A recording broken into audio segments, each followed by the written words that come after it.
Why does it feel like debt's got everyone in a chokehold? Like, no matter how much you work, how many paychecks you collect, your wallet's still gasping for air? Yeah, welcome to the modern economy, the land of car payments, credit cards, and rent so high you need a therapist and a second job just to survive. But here's the truth nobody wants to hear. Debt isn't just a money problem, it's a system problem. A trap designed to make you feel like you're living life while you're actually financing it on credit. And if you don't learn how to flip that system, you'll spend the next 30 years making banks rich while you stay broke as... So today, I'm breaking it down, raw and simple, how to beat debt and start accelerating your wealth, faster than your bank can say minimum payment. Welcome to Peter Finance, where we roast financial stupidity and build wealth with actual logic. If you're tired of being broke, hit that like button. If not, go ahead and keep financing your avocado toast, Karen. Let's talk numbers. According to the Federal Reserve, total U.S. household debt has hit a record $17.69 trillion. That's trillion with a T. Credit card balances alone, over $1.13 trillion, the highest in history.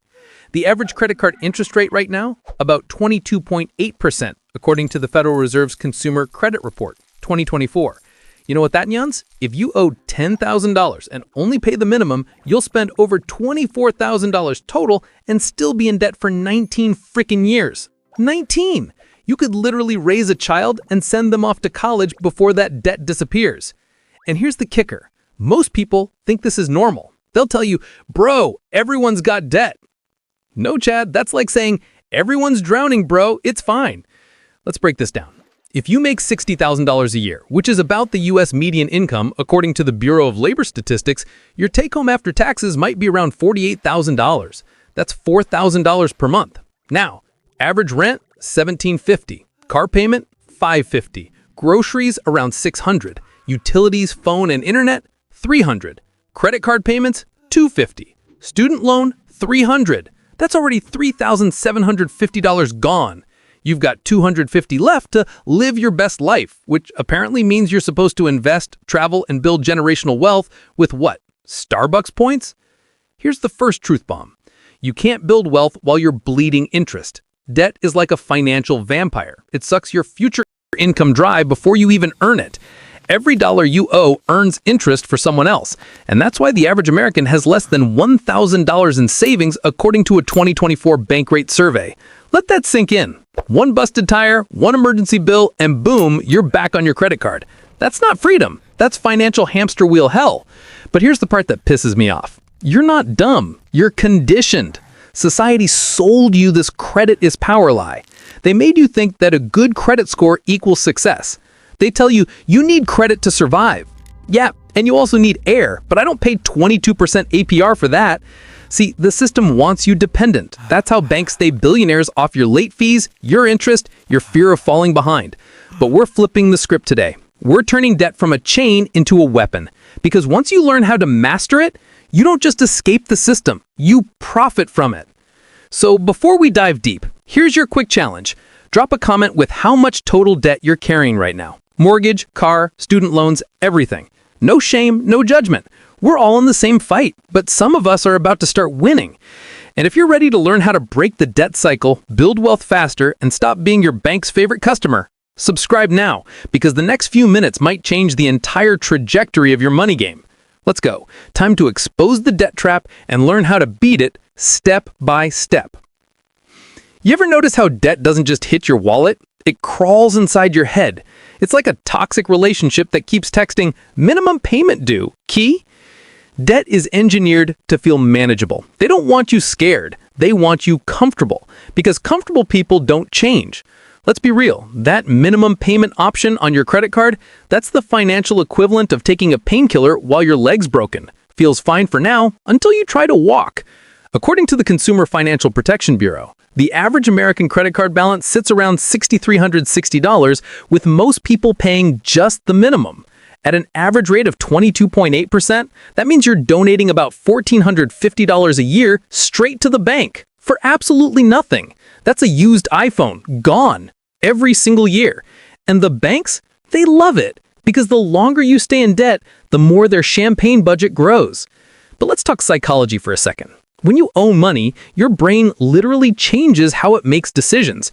Research from Cambridge University found that chronic debt increases stress hormones like cortisol, which destroy focus and discipline.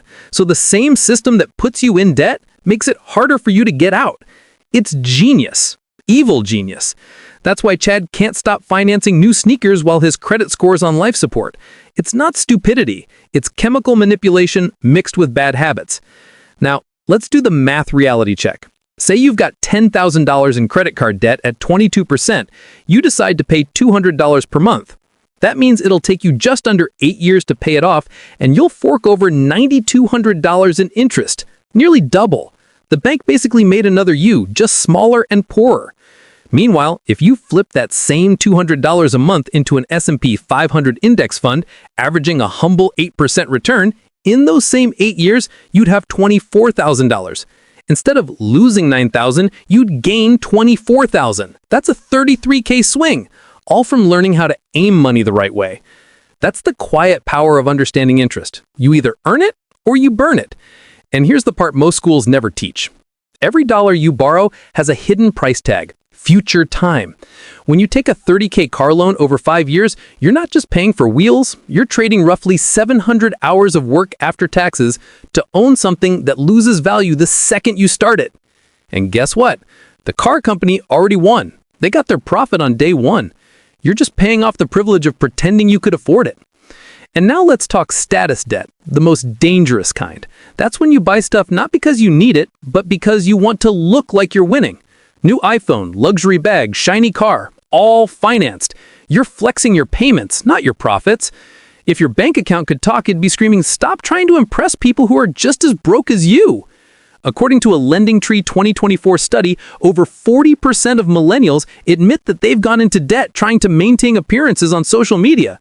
Read that again. Almost half of an entire generation is going broke for likes. Let me give you a visual. Debt is like quicksand. You don't notice you're sinking until your nose hits the surface. At first, it's just a car loan, then a credit card, then a small student loan. Next thing you know, your paycheck is already spent before it even arrives. And the saddest part, most people will call that adulthood. They'll literally say, "That's just life." No, Karen, that's a trap. And the first step to escaping it is realizing you're in one. Let's flip this around and get tactical. There are 3 types of debt you need to understand. Bad debt, anything that depreciates and doesn't make you money. Credit cards, car loans, buy now, cry later plans. Okay debt, things that can build equity, like a mortgage if it's reasonable and not a McMansion flex. And strategic debt, money borrowed to make more money, investments, business leverage, or education that pays itself back quickly. But the problem is, most people drown in type 1 and call it normal. It's like drinking poison and calling it hydration. So here's the mindset shift. Stop thinking like a consumer. Start thinking like an investor. Before you buy anything on credit, ask, will this purchase make me money, save me money, or gain value? If the answer is no, don't do it. Simple rule, life-changing results. And I know someone out there is about to type, "But Peter, I can't live without my credit score." Cool story. But your credit score is just your loyalty rating to debt. It's a number banks use to measure how good you are at making them rich. Play the game if you must, but don't forget whose board you're standing on. Debt wants obedience. Wealth demands intention. And once you understand the difference, every decision you make starts pulling you forward, not dragging you under. So, now that you get how the trap works, it's time to break it, strategically. In the next part, we'll go full tactical, the step-by-step plan to destroy bad debt, redirect your cash flow, and start compounding wealth faster than you thought possible. Stay locked in because we're about to go from theory to war plan. All right, we've exposed the trap. Now it's time to fight back. This isn't some fluffy manifest abundance nonsense. We're talking practical, aggressive money warfare. You don't hope your way out of debt. You plan, attack, and execute like your freedom depends on it, because it actually does. Step 1. Face the ugly truth, aka the wallet autopsy. Most people avoid their numbers because it hurts their ego. But hiding from your debt doesn't make it disappear. It just lets interest compound quietly, like financial cancer. So, first step, write down every single debt you owe. Credit cards, student loans, medical bills, car, that $50 you owe your cousin, everything.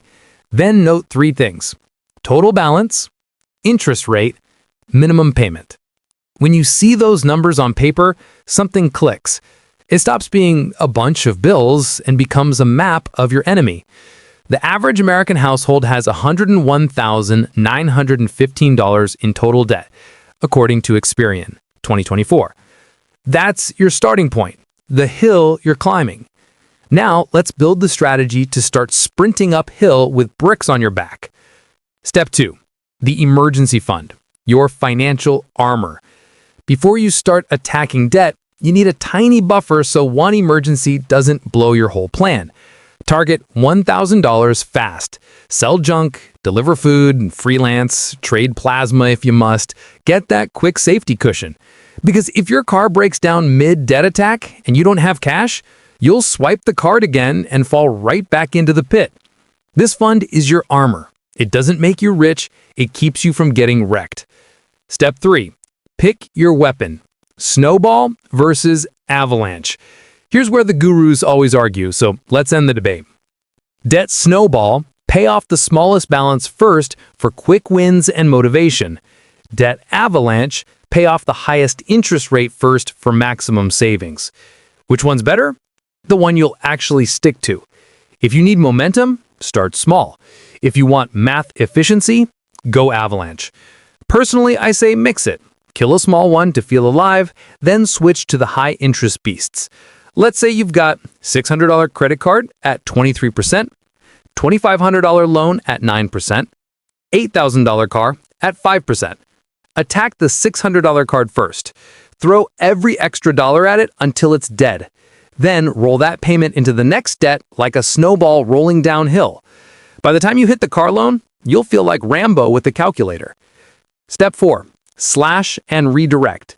Debt isn't just about paying, it's about redirecting energy. You don't just cut expenses, you free soldiers for your next battle. Look at your spending like a budget surgeon. Subscriptions? Gone. Uber Eats habit? Canceled. That treat yourself Starbucks run?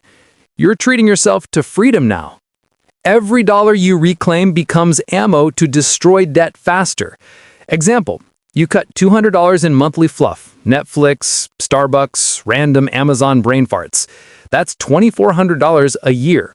Apply that to a 20% credit card balance, you've just saved yourself nearly $500 in interest and shaved a full year off repayment. That's the power of focus.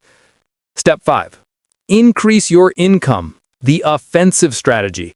You can only cut so much. At some point, you need to make more. Most people stay broke because they only focus on budgeting. But the rich think about expansion. You've got skills. Sell them. Design, write, deliver, edit, code, coach, flip. The digital world is one giant money buffet. Pick something and start stacking side income. The average side hustle brings in around $810 per month in the US, per Insider Intelligence, 2024. That's nearly $10,000 a year. If you threw that at your debt instead of lifestyle upgrades, you could wipe out the average car loan in a year. Don't say, I don't have time. You scroll 3 hours a day. You have time. Step 6. Automate and eliminate temptation. Humans suck at discipline. Automation fixes that. Set up automatic transfers to your debt every payday before you can blow it on dumb stuff. Out of sight, out of reach, out of temptation. You can't spend what you don't see. Step 7. Transition from paying debt to building wealth. Once your consumer debt is gone, don't celebrate by going broke again. You've just unlocked cash flow. Now, weaponize it. Remember that $250 you were paying toward your card? That's now your investment engine. Put it in index funds, S&P 500, VTI, Roth IRA, high yield savings or money market, or start a small income generating side project. Here's a visual. If you invest that $250 monthly at an average of 8% return, after 10 years, you'll have about $46,000. After 20 years, $147,000. Same money, different direction. That's how wealth sneaks up. Quietly, consistently and powerfully. Step 8. Stay out of the trap. Lifestyle creep defense. The biggest wealth killer isn't failure, it's relapse. You clear debt, feel free, and suddenly your brain's like, I deserve a new car. No, you deserve freedom. Lifestyle creep is how the system reels you back in. Every raise, every bonus, pretend you didn't get it. Automate it into investments before your ego spends it on something shiny and stupid. And remember this rule. If it doesn't earn or grow, it's not worth owing. That is a tool, not a toy. Use it to build assets, not to decorate your insecurities. Mini math motivation. Let's say you're 28 with $15,000 in debt. You pay it off in 18 months. Then you start investing the same amount you used to send to the credit card, about $400 a month.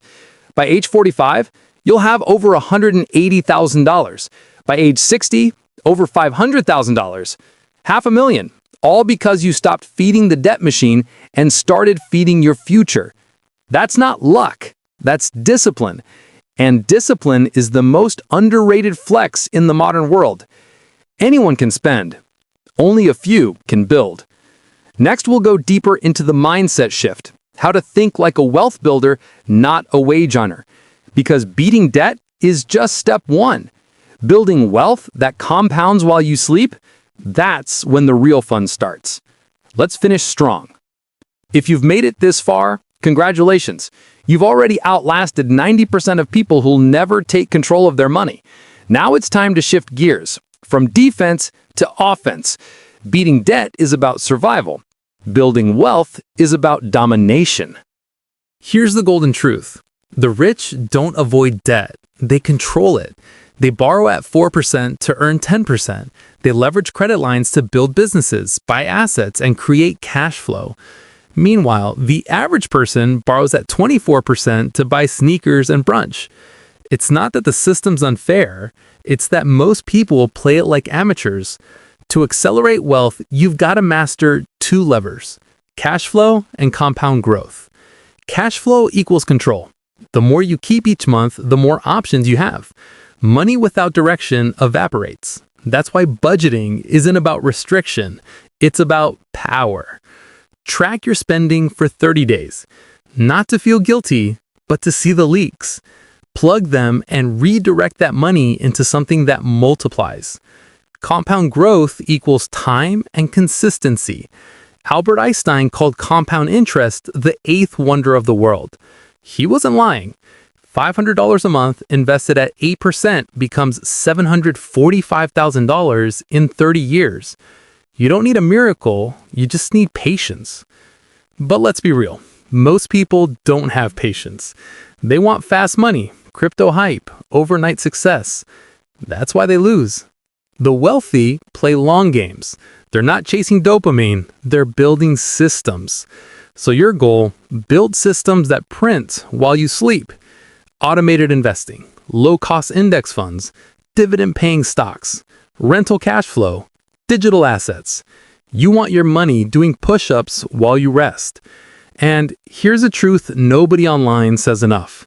Freedom is boring. It's not yachts and fireworks. It's quiet mornings, knowing your bills are paid, your money's growing, and you don't owe anyone shit. That's the real flex. Let's zoom out. If you start today, like today, and put this plan in motion, eliminate high-interest debt. Build your 3 to 6 month emergency fund. Invest 20% of your income consistently.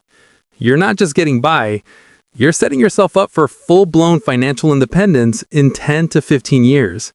That's what I call escaping the matrix. But let's be real, most people don't have patience. They want fast money, crypto hype, overnight success. That's why they lose. The wealthy play long games. They're not chasing dopamine, they're building systems. So your goal, build systems that print while you sleep. Automated investing, low-cost index funds, dividend-paying stocks, rental cash flow, digital assets. You want your money doing push-ups while you rest. And here's a truth nobody online says enough. Freedom is boring. It's not yachts and fireworks. It's quiet mornings, knowing your bills are paid, your money's growing, and you don't owe anyone shit. That's the real flex. Let's zoom out. If you start today, like today, and put this plan in motion, eliminate high-interest debt, build your 3 to 6 month emergency fund, invest 20% of your income consistently. You're not just getting by, you're setting yourself up for full-blown financial independence in 10 to 15 years. That's what I call escaping the matrix. But remember, wealth is a mindset before it's a number. You've got to start seeing every dollar as a soldier. You either send them out to fight for you or waste them on junk that enslaves you. Debt turns your soldiers into prisoners. Investing sets them free. And when your money starts earning more money than you do, that's when you win. So here's your final assignment. Tonight, list every debt you owe. Tomorrow, set up your first payment attack. By the weekend, automate an investment, even if it's $50. Start the habit. Start the motion. Momentum is wealth's best friend. And don't you dare say, it's too late. It's too late when you're dead. Until then, it's just math. You can't control the economy, inflation, or your boss. But you can control where your money sleeps at night. And if it's been sleeping and dead, it's time to move it into growth. This isn't about being perfect. It's about being intentional. You'll slip up, you'll make dumb buys, you'll have bad months. It's fine. Just never stop adjusting forward. Because every time you choose discipline over dopamine, you're rewriting your future. So yeah, beat debt, build wealth, and for the love of common sense, stop financing your flex. This is Peter Finance reminding you that your bank doesn't deserve your paycheck, your debt doesn't define your destiny, and your freedom is one smart decision away. Now go, make your money work harder than you do.